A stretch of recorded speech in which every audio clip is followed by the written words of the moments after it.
I feel like it's you were born in Britain, but your heritage and your background and everything is in whatever country you originate from. Well, no. The term Black British for me is just how they put us in a box, really. Can't really lie to you, because for me, like the only times I've ever actually heard people ask about the Black British thing is like, do you know when you're signing forms and whatever? And for me, it's like, what does it matter? Yeah. You like, why can't I just put British or whatever? Why do I need to why do my colour matter, like in like a form? You get me? Yeah. That's the thing for me that I don't understand. Like, that's the only thing I've got to say about that thing still. Because it's a bit mad. It's like you can't even do anything, because especially like when it's job applications, if you just put like British or something and then you turn up and then obviously your appearance black, it might be like, oh, he might be hiding something because he didn't put his heritage, he didn't put that he's West Indian or African, so sometimes even for me, because obviously being mixed as well, it's hard to find an option, because when they see me, they're like, oh, you're a mix of two different races. It's like, what am I supposed to put? Like, where do you fit in the box? And that's what I'm saying. There's certain places where I can apply and it'll be like Black Caribbean mixed with English, right? You get it? So, Black British. Yeah, I hear that question. Black British. But Black British don't mean nothing to me, because I don't think there is any Black British. British is British. Do you think like the term Black British, like it kind of defines that discrimination? Yes. Like it makes us all Yes, separate? it does. Because like there's Black British, Asian British. Yes, it does. Yeah, it doesn't bring us together. No. It means a lot. When I left Jamaica as a boy, I didn't know what to expect, and there's certain things that I've seen that changed my thought about the country that I'm in. You know, it made me a better person, and I made my living here. I raised my children here, my grandchildren. So therefore, I've got to accept myself as British, and being black, I am Black British. So, you know, it means a lot to me. What about yourself? I agree with what you said. I think it's more so been took on board by us since, I'd say, when my granddad and people like just as such came across. So yeah, I think we've got definitely customs, food, ways and style of how we live in Britain that we could definitely sit in that, say, title of being Black British. Yeah, I would agree. I'd say that. Black British. Oh, well, I think it answers itself. Black British mean at the same time, really, right? That well, I think it's synonymous meaning.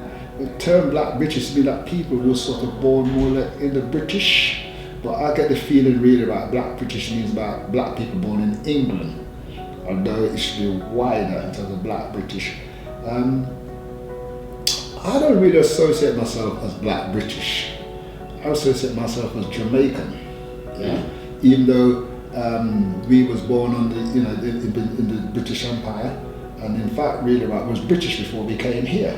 You know, because I know one of the big issues now is about nationality, and if you haven't got a British passport and such forth, things can happen to you. But I even understand that even if you have a British passport and your parents was from another country like Jamaica or St. Kitts or Nevis or whatever, really, right, it can still be taken away. What Black British to mean, really, right, it's about a shared culture. It's about a culture of, like, say, whether you're from the Caribbean or Africa. That's like incorporates that. That's very important that we know that. There's a lot of confusion with that one. There is misnomer, so to speak. But I think there's elements of your nationality, you know, whether your parents is from wherever they're from, as well as the British experience. It's about the British, also the Black British, the British experience. So Black British is about, like, say, for me anyway, it's the mean about those black people who've been in England, been through a particular experience, probably born here, as opposed to nationality in terms of like whether you're from St. Kitts, St. Lucia, Jamaica or what, because we bring a different make in terms of black British. Yeah, that's how I can explain it. Well, that's a difficult one, but I'll try my best to answer it because I was born in Jamaica. So once I'm born in Jamaica, Jamaica is, I call it where I'm from. But I grew up and spent a lot of time in England.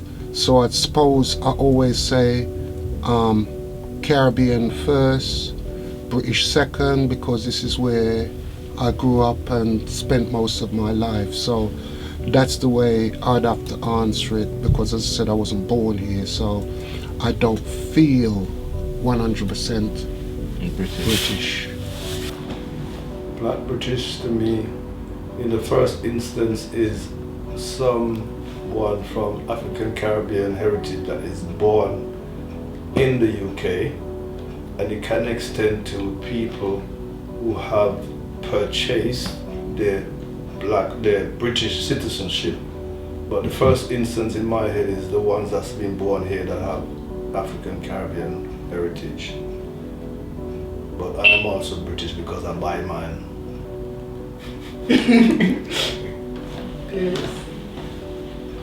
Well, echoing what Bernie said, and it's roughly the same thing. For me, I didn't have to buy my citizenship because when I came over from the Caribbean, my country was still under British rule, hence why I didn't have to pay for mine, and that's it. Yeah, what country is that, just for the people that St. Kitts. heard it here first? I'm going to try and nip this into 4 minutes flat. Okay, so I'm going to speed through it. Got any questions? Ask me at the end. I'm going to try to be quick. So, anybody familiar with the a place called Virginia in the United States? Yeah? Virginia? All right, cool. All right, starting from now. So, we're talking about the 1500s here, okay, and the 1600s.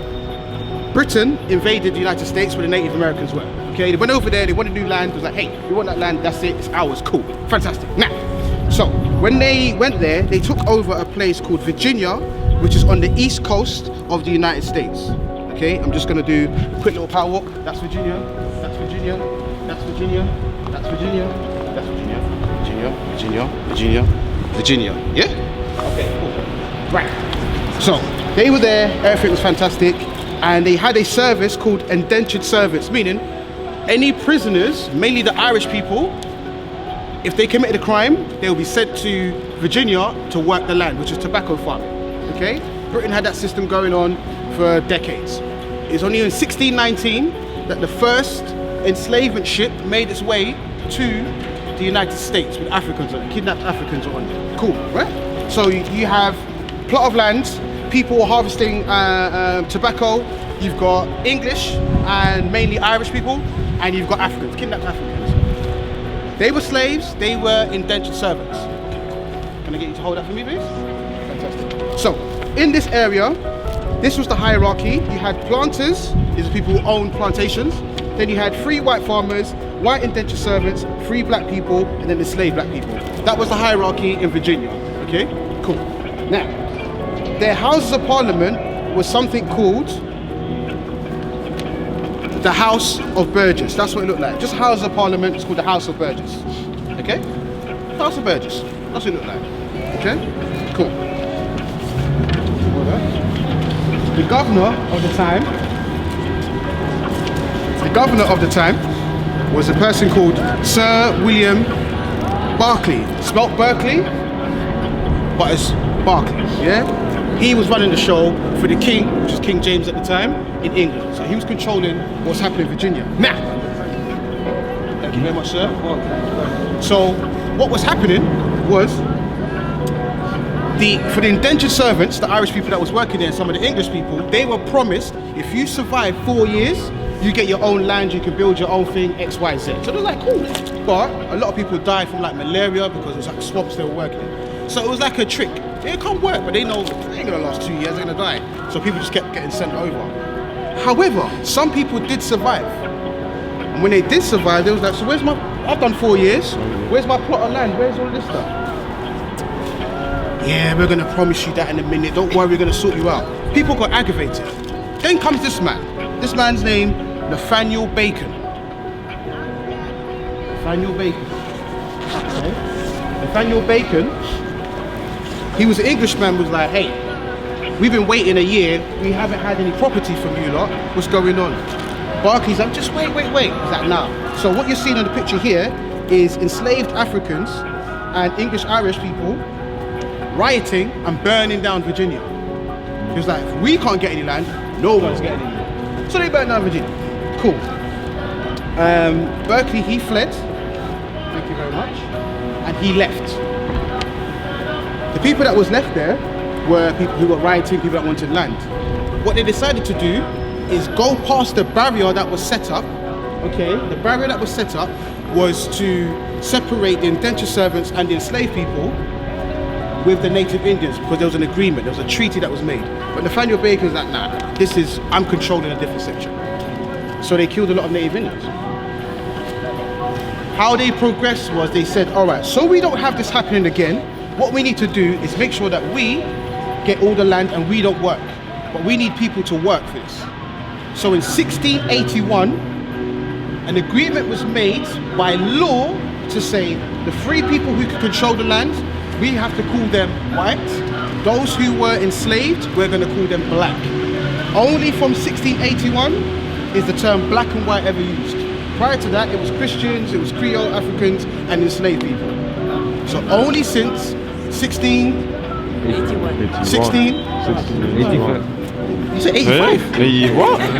So your hood's on, you know, you want to take your hood off, you can't hear me. 1681 is where the term by law, black and white comes in. That is so cool. How long have black people and white people been around? Yeah, since when? Since when? Since when?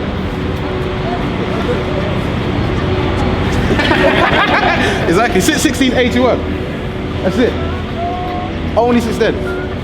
340 years, black people and white people have been around. Prior to that day, black and white people didn't exist by law. They had to come up with a terminology to separate everybody, calling them black. That's it. So it's not that long. It's not that long at all, essentially. Same with law. In law, the word minority in law means an adult man who thinks like an adolescent, therefore he needs a second party or third party to represent him. So me calling myself an ethnic minority, meaning I'm an ethnic person who's an adult who thinks like a child, therefore I need a third party to represent me. That's what ethnic minority means in law. So if you ever call yourself ethnic minorities, don't do it. Don't. There's some words I'm going to throw out, which I'm going to dismantle for you, which you're probably going to hate me for because you probably use it every day. But I'm sorry, because it's the truth. So I'm just getting warmed up. Ethnic minority, don't use it. It just means an ethnic person who's an adult who needs a third party to represent them because they've got a childlike mentality. Yeah? Okay, cool. So how long have black people and white people been around? 1681. Can't hear you, say that again? 1681. Oh, right.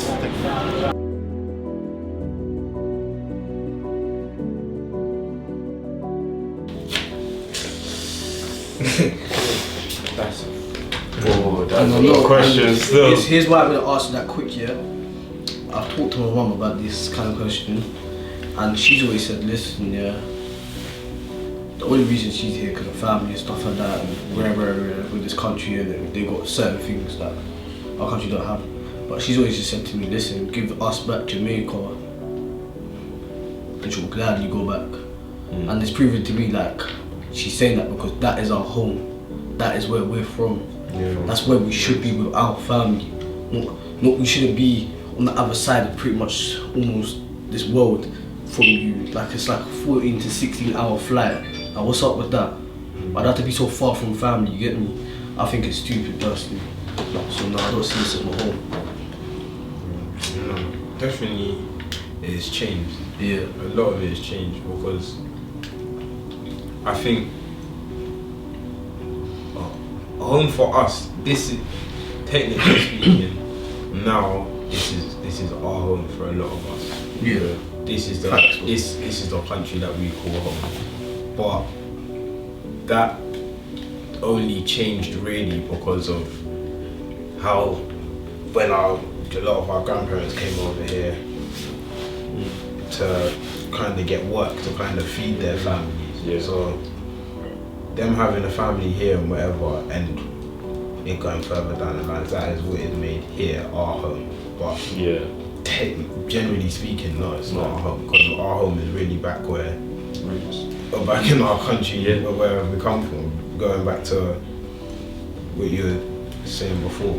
Alright, can I rephrase that question then? Do you feel like you belong here? Because obviously your home is where you feel like you belong, right? So the question should be, maybe I should rephrase it, is do you feel like you belong here? Yeah, no. Yeah, no.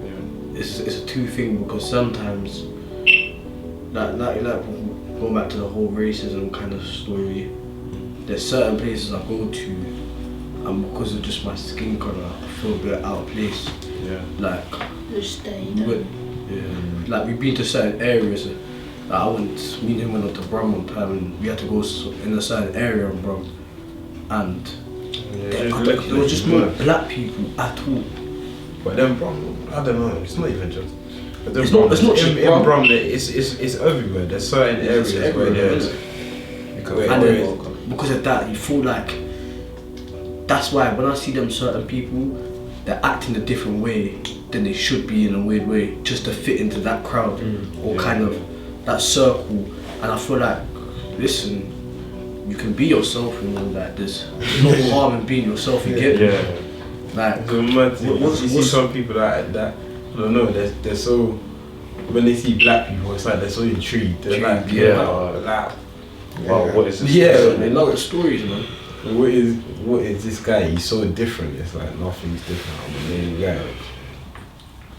Well, yes. Yeah, I mean, I've been here twice as long as being, nearly 3 times as long as being in the country that I was born, because I came here as a 20-year-old boy. So, of course, I've got to claim England now as my home. Not that I've turned my back on Jamaica, of course, because that's where I was born and I still live in Jamaica. But right now, my root is here. All my children were born here, my grandchildren, now my great-grandchildren. So, of course, this is, I've got to claim it as my home. Yeah. Yeah, I mean, I think I would say that, yeah, of course, it is home. It is home. I was born here. My granddad was born in Jamaica. But I would say that there's still connections prior, what I would say. So I would still own the fact of being black British, but I would say that our culture has still been kind of, cut out or formed from previous experiences of where we've been. Yeah, where that would come from. Regarding with myself, it will be Jamaica. Roots. But with other people, it could be different islands, or it could even be Africa. Yeah. So what about now? Do you see England as your home? I'm afraid not. I live here, but I tell you the truth, right? As I've said before, the only thing I really dislike about this country is the weather. The rest of it I can live with because I've been through it and so on. But I don't know, there's just something within me that Jamaica is my home. I don't know why, but I go home most year. And as I've got older and I've got off the plane, I've stepped off the plane, I just feel like You're home again. my home, And you don't get that sense when you're here. No, I'm here. No, and as I said before, don't get me wrong, it was hard, but here made me what I am. Yeah. You know what I mean? If I'd stayed out there, I don't know what I would have been. So I always say I'm grateful for it, even though it was tough. I've turned out okay. If I see England, England has been my home. England has been my home. Because what I had before, you can say I've been made to an extent have been made in Britain. Because from 9 and I'm not proud. I'm proud to say I'm 65. You know, I've got my son. You know, he's 43. My oldest grandchildren, they're 23 coming up. Right, so I know all about the British life, the society, and stuff like that. You know, I've lived in America. You know, not for very long, for 10 months, and such forth like that. I've travelled around England and worked in different places. So, you know, it's a tough one. Well, I'd say that England is my home. I do want to travel more. I don't know whether I will be able to set up the rest of my life in another country, but I'd like to see a bit more of the world before God give me the car to take me. Yeah, but no, I'm not knocking England. England is a good place, but we need to make it our own, which is what a lot of people have done. Because the dream was to come over here, to earn money, to send back and be better yourself. That was the original dream why we came over here, to build up the country, right? And obviously, you know, it wasn't as easy as that. There was no pane of gold. We're about to fight, we're about to change the laws and everything, and things happen to us, yeah? You know, so some people, right, I mean, obviously that generation is most died out now. There's a few people who's, you know, they've moved back home, some living in Europe, Italy or wherever, some living in America. The world's supposed to be your oyster, really. Yeah, wherever you want to be, according to your talent, according to your business.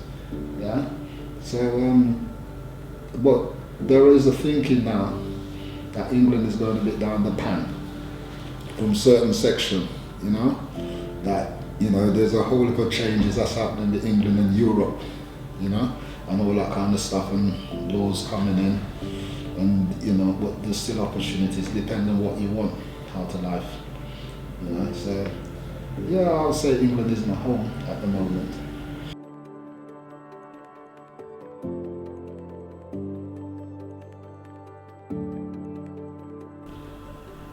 The term motherland don't mean nothing to me. Why is that? Because the term, when that term used to use motherland, that was the days of when we were under the British colony. We are no more under the British colony, so it's not motherland for me anymore. So where is the motherland in your opinion? My motherland, as far as I'm concerned, is in my country, where I'm from. I feel like somewhere where you come from, like that is the land, like you originate from. Yeah, like originate from. Yeah. Like a place of your roots. Yeah. Like a country, like obviously for me it would be Grenada. I could say that's motherland. Yeah. And the same with me, like Jamaica's the motherland for me. Yeah. So basically where your people originate from. But then wouldn't that be Africa? That's what I would say. I know that my motherland's Africa. Yeah. That's the roots of everyone, isn't it? I know that it's Africa. Even though my people are Jamaican, my mum's Jamaican, my dad's Jamaican, I know that my motherland's Africa. Yeah, that's where all of us come from. Where you come from, or is it Africa? Is it like exactly?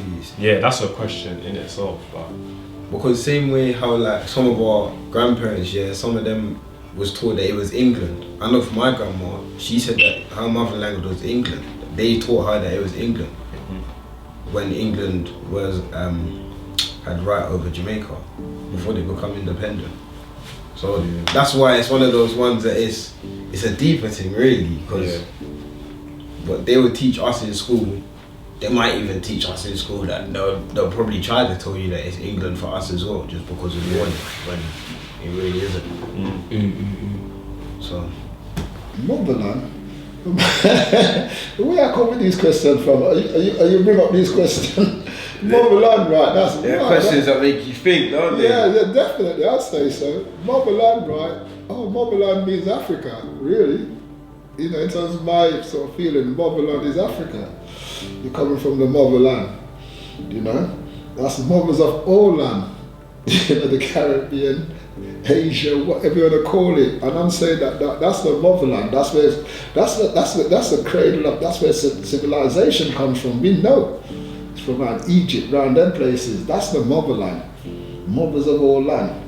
It's very specific towards not to say black people, but people of scholar and things like that. I mean, you know, I don't know if it can be interpreted in terms of England. When people in the Caribbean might say they're coming to the motherland, they may say England is the motherland. Yeah? But I don't know how people in England, how they see what is motherland. I don't know if I'm making sense. Yeah, I agree. Yeah. So if you say whatever country you're from, your parents are from, they can say they're going to the motherland. The motherland may mean England to them at that particular time. You know? But if you're here, you know, motherland, you know, it means a different place, possibly. Now for me, coming from the Caribbean, coming there, and this is the motherland, I said my motherland is Africa, even though I was born in Jamaica. Okay, motherland, obviously for us in the Caribbean, we always thought England was the motherland because of the brainwash and the colonialization, but obviously for me, motherland is Africa. Regardless of the brainwash that's been taught to our older generation, because they try to make us forget where we're coming from and depict everything from Africa as bad. Anything is black is bad, everything white is good. So for me, Africa, technically I used to be a Rasta for 20 years, so most Rastas are Pan-Africanists. So we have Back to Africa movement. So the Rastas in Jamaica are saying, well, we need to go back to Africa, i.e. Ethiopia. A lot of them probably forget that now. Many of them haven't been. You know, I've been to Africa because, like I said, it's my motherland, and that's where my ancestry is from. So that's how I see it. I don't really regard England as a motherland. Actually, matter of fact, it's my home, but home is somewhere else as well. So that's my take on it.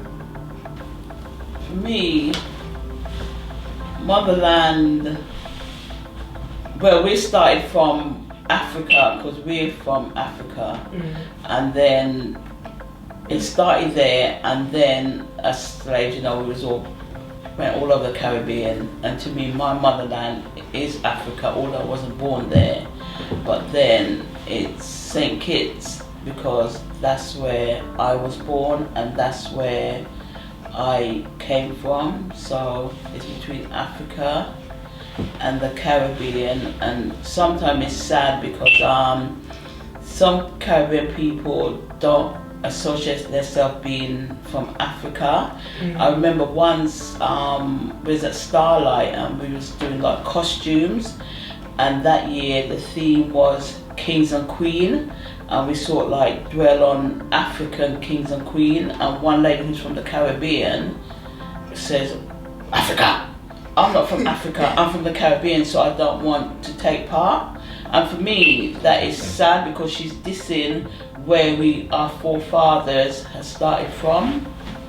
You know, so again, would you then say that people acting like that comes from a lack of knowledge? Yes, because I find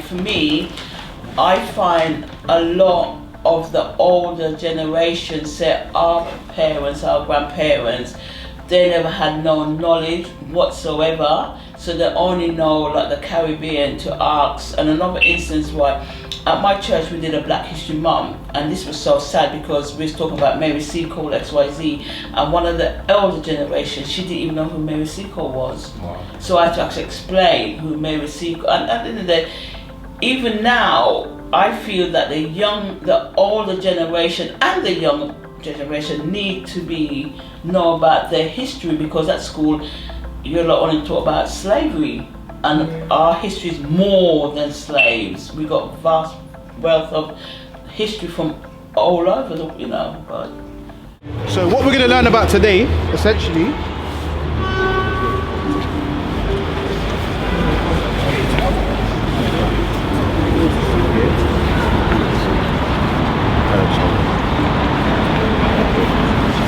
you just come a bit forward together, yeah? So stand about. See this grey line here? Yeah, cool. Can you guys come just a little bit closer? Right. What we're going to be learning about today, okay, essentially is just this section here. This is, in terms of a Black History timeline, only this section here. Yeah? That's all you're going to learn about today. It's going to be packed, but it's going to be a lot. Just this section here. However, the reason why I became autodidactic is because when I was taught this in school, it was very biased and very one-sided. It's only when I was self-taught, I realized Black history is more than just this period here, which is slavery. Black history goes on, hold it tight, yeah? Stand. Hold it right here, hold it. Yeah, you stand here, hold it from the bottom. Yeah. Black history goes on for this long. Sorry. Yeah, hold on. What you're seeing in the blue is after Christ, and what you're seeing in the red is BC. To the point here, 5,700 years ago, they realized that people were using mathematics in Africa, in a place called Sudan, okay? And they found a baboon's bone with the first evidence of tally marking. And also they found during this period here, 5,000 years, well, 7,000 years ago, was that African women used to, especially ones from West Africa, how they would time their cycle is use beads. So they would have a string around their waist, and when they've come off their cycle, they would use one bead, and that would be green. And every day they will put one bead on. And then when they're about to, when they can feel like, my body's changing, they will use red beads. And then they would wait another like 3 days and then use yellow beads. Within that space of time, they'll do that every month, and that's how they calculate 28 days of the month. But also, that's how they use the time to know when they was ovulating. 7,000 years ago, West African women used that term, well, used that skill for contraception. Just using beads and getting it right every time. So what we're going to learn about is just that end, but African history and Black history goes all the way, technically it goes past this, but in terms of evidence, it goes all the way to 7,000 years ago. So don't limit it to just like Martin Luther King and Malcolm X, all that. Yeah, that's great. But it goes, it's bigger and better than that. What you're gonna learn about today, okay?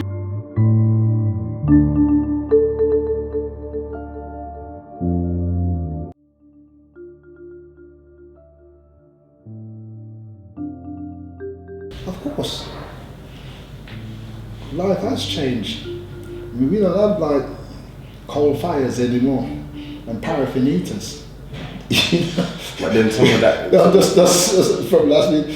Life has changed in a way really about that. There's laws now that protects.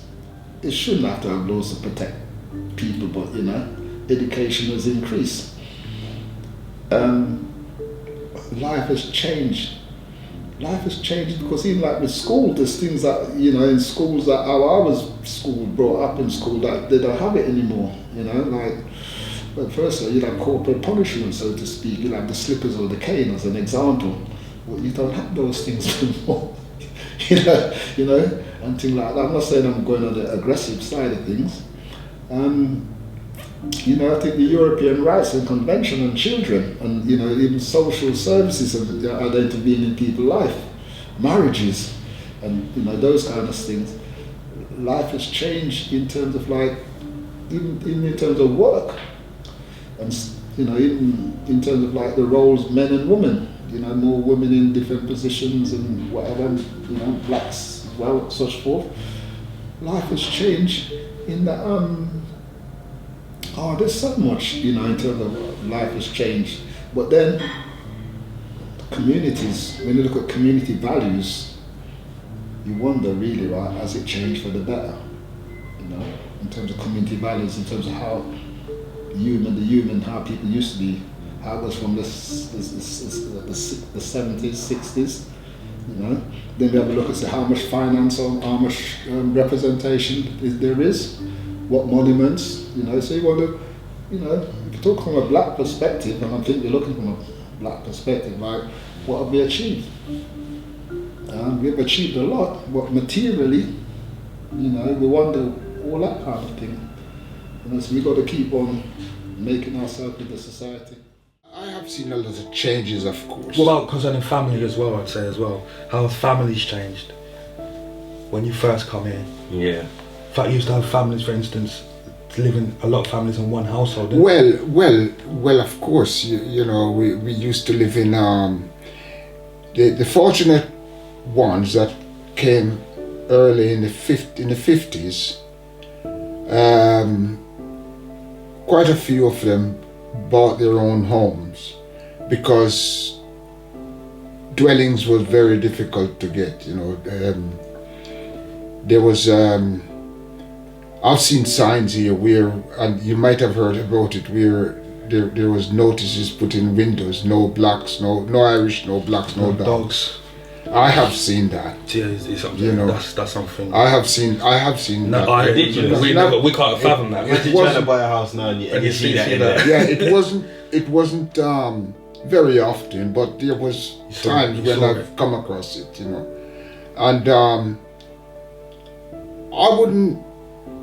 I was warned, because in the days of when I came up here, there was the Teddy Boys and the mods and rockers and so on, but there were Teddy Boys. Just for those that don't know, what Teddy Boys are, do you mind explaining? Explain that word. Well, they were like the modern day, the earlier National Front, if you like, but there wasn't really.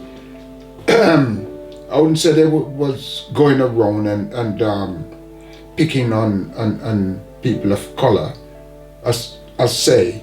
But if you get caught up among them, you know, you could be in trouble.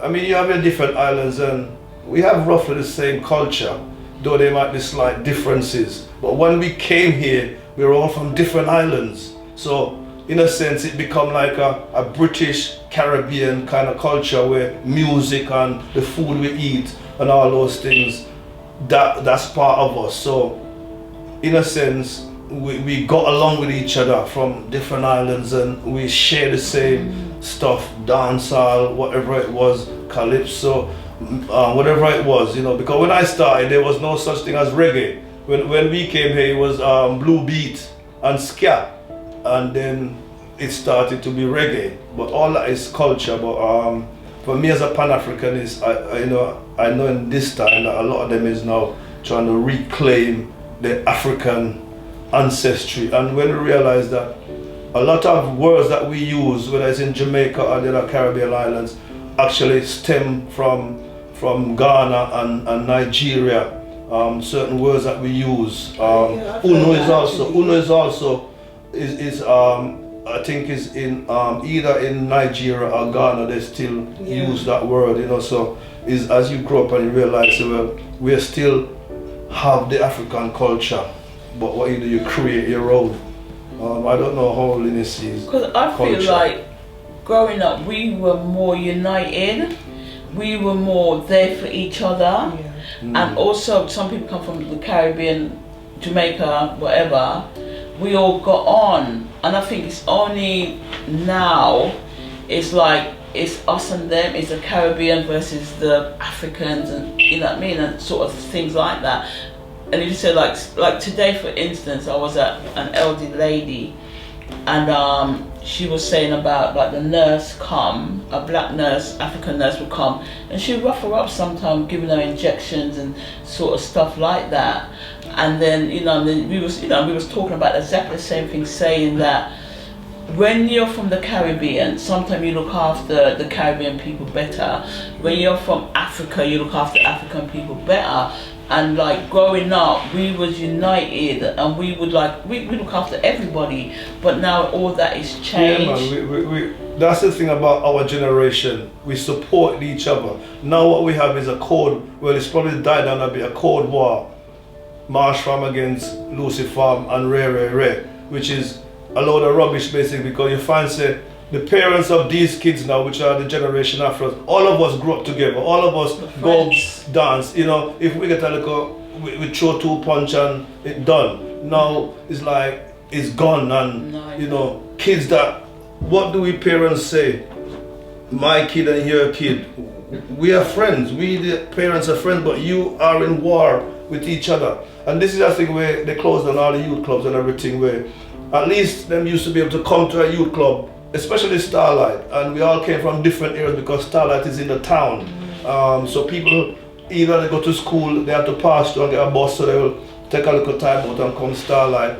And we was there, we always supported each other. And even though we had a little quarrel between us, it will be over and we supported. Whereas now, it's like, in my work, I had to take some youth who was part of the Marsh Farm, no, he was part of Lucy Farm gang. I'm driving down near McDonald's in Marsh Road.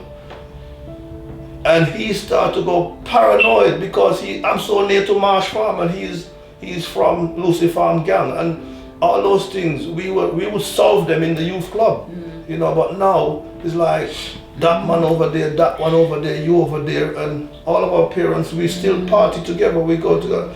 You know, it's just, everything has just totally changed in terms of culture. I don't even know if they know their culture. So leading off that, how has life changed for young people over the generations?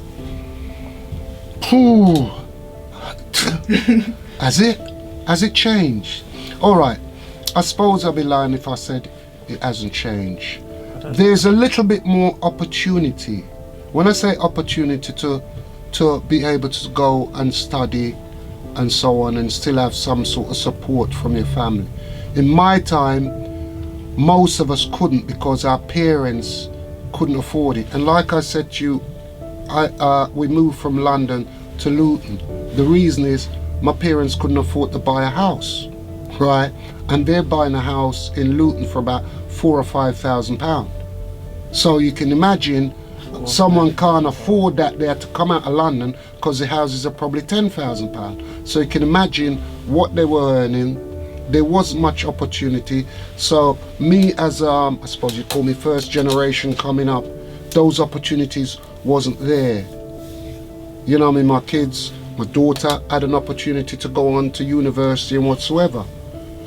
Even though it's a loan and whatsoever, but the support was there from the parents because we were able to give a little bit. And do something. So opportunities are there, right? But it's even more difficult because even if you look at the pass rate in university and the employment rates, again, you see black people, even though they've got that, it's still hard to find the job that you've trained for. So even though it's getting a bit better, I would say, than it was, and I think partly to do with that is it the media and Facebook and all that, so people are more knowing what's happening and picking up certain things, where in my time you never had that. So it was a little bit more difficult. So it's slightly easier. Hopefully it will get better if we maintain that, but we've got to look at the violence amongst us to even make it even better.